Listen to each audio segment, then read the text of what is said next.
ভারী বৃষ্টিপাত ও বন্যার আশঙ্কায় হাওরের জেলা সুনামগঞ্জের 12টি উপজেলায় শুরু হয়েছে বোরো ধান কাটা।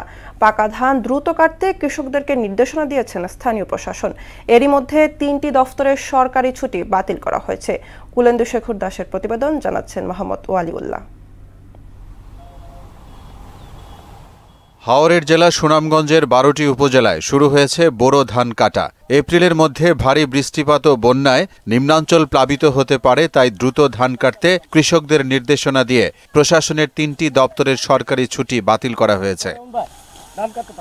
বেশ কিছু এলাকায় এখনও আধা পাকা ধান থাকায় পুরোপুরি শুরু হয়নি ধান কাটার মহা উৎসব। কৃষি বিভাগের হিসেব মতে এ পর্যন্ত 20,000 হেক্টর জমির ধান কর্তন করা হয়েছে। হাওরের ধান অনেক সুন্দর ধান আসছে, ঝড় বৃষ্টি হয় যার কারণে আমরা এই পুরাটা বান্ধন লাগে বা গঠা বান্ধন লাগে।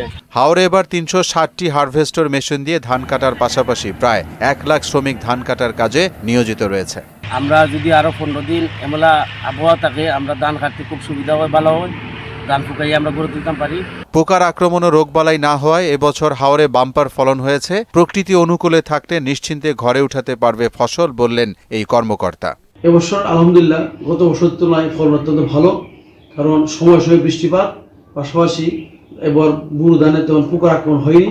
প্রশাসনের পক্ষ থেকে নির্ধারিত সময়ের মধ্যে ধান কাটতে সব ধরনের নির্দেশনা দেওয়া হয়েছে। আমাদের কৃষি অফিস, তারপর আমাদের যে পিআইসি, সবাইকে নিয়ে আমরা একটা মিটিং করেছি, জরুরি মিটিং, যে আমরা যদি আগাম বন্যা হয়ে থাকে তখন কি আমরা করতে পারি এবং আমাদের কৃষি ফসলগুলো কত তারিখের মধ্যে কর্তন করতে পারি। হারভেস্টর মেশিন দিয়ে যারা ধান কাটবে তারা সহ কৃষকদের সাথে আলোচনা করে ধান কাটার রেট নির্ধারণ করে দেওয়া হবে। এই উপজেলাতে 87টা আমাদের হারভেস্টর মেশিন কাজ করবে। তাদের দিকটা এবং আমাদের কৃষক যারা আছেন সকলের দিকটা চিন্তা করে আমরা একটা মূল্য নির্ধারণ করে দেব।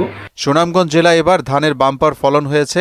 বন্যার আশঙ্কায় কৃষকদের প্রতি নির্দেশ, যত দ্রুত সম্ভব তারা যেন ধান কেটে ফেলে। সমগ্র সুনামগঞ্জ জেলায় ধানের বাম্পার ফলন হয়েছে। কৃষকদের কাছে আমাদের আবেদন এবং পরামর্শ, যত দ্রুত সম্ভব ওনারা যেন পাকা ধান কেটে ফেলে। এবছর হাওরে 2,23,410 হেক্টর বোরো জমিতে ধান চাষ হয়েছে, যার বাজার মূল্য প্রায় 5,000 কোটি টাকা।